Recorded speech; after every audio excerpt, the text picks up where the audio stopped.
તો રાજ્યના અનેક જળાશયોમાં અત્યારથી જ તળિયા દેખાવા લાગ્યા છે। રાજ્યના 207 જેટલા જળાશયોમાં માત્ર 39.92% જ પાણીનો સંગ્રહ છે।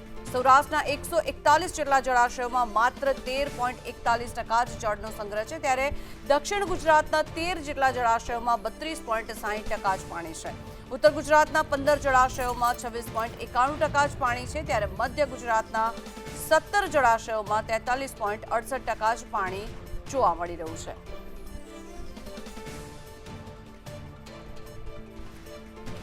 વધુ માહિતી મેળવીએ સંવાદદાતા હિરેન રાવલ આપણી સાથે જોડાયા છે। હિરેન, જણાવશો, હમણાં જ કાળઝાળ ગરમીથી લોકોએ માંડ રાહત અનુભવી છે। હજી તો વરસાદની શરૂઆત જસ્ટ થઈ જ છે અને અત્યારથી જ જળાશયોના તળિયા જોવા મળી રહ્યા છે। શું પરિસ્થિતિ સર્જાઈ શકે?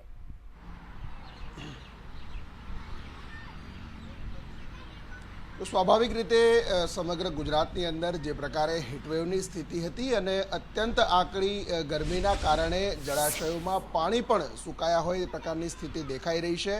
એક તરફ ચોમાસાનું આગમન દક્ષિણ ગુજરાતથી થયું છે, પરંતુ ચોમાસું પણ ક્યાંક અત્યારે ધીમી ગતિ હોય એ પ્રકારની સ્થિતિ દેખાઈ રહી છે અને એટલા જ માટે રાજ્યના 207 જળાશયોમાં કુલ પાણીનો સંગ્રહ જોઈએ તો એ લગભગ 40%થી પણ નીચે સંગ્રહ હોય એ પ્રકારની સ્થિતિ સરકારી આંકડા પ્રમાણે અત્યારે દેખાઈ રહી છે। માત્ર 39.92% પાણીનો સંગ્રહ છે। સૌરાષ્ટ્રમાં સૌથી વધુ જળાશયો સુકાવા માંડ્યા છે, જેમાં સૌરાષ્ટ્રના 141 જળાશયોમાં માત્ર 13% પાણી છે।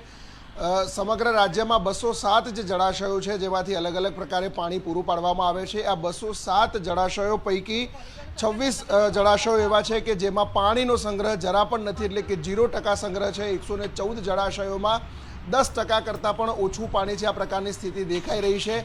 જોકે સરદાર સરોવર ડેમમાં સારી સ્થિતિ એ છે કે મધ્યપ્રદેશમાંથી પાણી છોડવાના કારણે સરદાર સરોવર ડેમમાં પાણીની આવકમાં થોડોક વધારો થયો છે। 50%થી ઉપર સરદાર સરોવર ડેમનું સ્તર અત્યારે પહોંચ્યું છે અને એટલા જ માટે એ ગુજરાતના સૌરાષ્ટ્ર સહિતના જે અલગ અલગ જળાશયો અથવા તો પાણીની વ્યવસ્થાઓ છે સૌની યોજના સહિતની, એના મારફતે પીવાનું પાણી અત્યારે લોકોને મળી રહે એ પ્રકારની વ્યવસ્થા કરાઈ રહી છે। જી, આભાર હિરેન સમગ્ર માહિતી બદલ।